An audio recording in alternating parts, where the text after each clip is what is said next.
Praise the Lord. கர்த்தருடைய பரிசுத்த நாமத்துக்கு மகிமை உண்டாவதாக. கர்த்தர் நல்லவர், இந்நாள் வரையிலும் நம்மளை கண்மணி போல பாதுகாத்து தாங்கி தேற்றி அற்புதமும் அதிசயமாய் வழி நடத்தி வந்தார். கர்த்தருடைய நாமம் மகிமைப்படட்டும். இந்த வெளியிலையும் பிரதர்ஸ் அண்ட் சிஸ்டர்ஸ் நல்லா கவனிங்க. அன்னைக்கு நேரத்துல எனக்கு சரியான ஒரு வழி தெரிய மாட்டேங்குது. என் வாழ்க்கையில எந்த தீர்மானம் எடுத்தாலும் தப்பான தீர்மானமோன்னு எனக்கு ஒரு டவுட் இருந்து கொண்டே இருக்குதுன்னு சொல்லி கொண்டிருக்கிற பிரதர்ஸ் அண்ட் சிஸ்டர்ஸ்க்கான வார்த்தை தான். அது எதுவாக இருக்கலாம், குடும்பத்தை குறித்தா இருக்கலாம், பிசினஸ் குறித்தா இருக்கலாம், தனிப்பட்ட ஜீவியத்தை குறித்தா இருக்கலாம், ஊழியத்தை குறித்தா இருக்கலாம், எதை குறித்தா இருக்கலாம். ஒரு வசனத்தை உங்க முன்னாடி காமிச்சு கொடுக்க விரும்புகிறேன். யோவான் 14:6. நானே வழியும் சத்தியமும் ஜீவனுமா இருக்கிறேன்.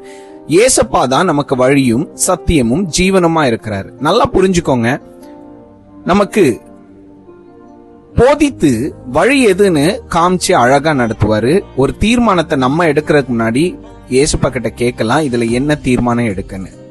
அது மாத்திரமல்ல, சத்தியம், வழியும் சத்தியம். சத்தியம்னு ஏன் சொல்றேன்னா, சத்தியமும் அப்படின்னா வேதத்துல இருக்க சத்தியத்தை நம்ம அறிந்து கொள்ளணும். அது அநேக நேரத்துல நம்ம ஆவி ஆத்மா சரீரத்துக்கு ஒரு பெரிய விடுதலை கொடுக்கும். சத்தியத்தை அறிவீர்கள், சத்தியம் உங்களை விடுதலையாக்கும். ஒரு தீர்மானம் ஏன் சரியா எடுக்க முடியல தெரியுமா? நமக்குள்ள ஒரு பெரிதான ஒரு விடுதலை இல்லை.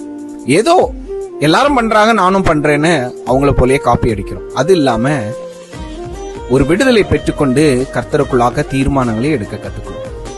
ஜீவனமா இருக்கிறேன்னா அநேக தீர்மானங்கள் முடிவு மோசமாய் இருக்குது. ஆனா கர்த்தருக்குள்ள நம்ம தீர்மானங்கள் எடுக்கும் போது அது ஜீவனுக்குள்ளாகத்தான் ஆகும். இது அனுபவிக்கும் போது நல்லா உங்களுக்கு தெரியும். சோ இன்றையில இருந்து வழியும் சத்தியமும் ஜீவனமா இருக்கிற இயேசுவை பின்பற்றி கர்த்தரிடத்துல கேட்டு இயேசுவுக்குள்ளாக எல்லா காரியத்தையும் செய்து பாருங்க. அதனுடைய மாற்றத்தையும் வழிநடத்தலையும் உங்களால உணர முடியும். God bless you.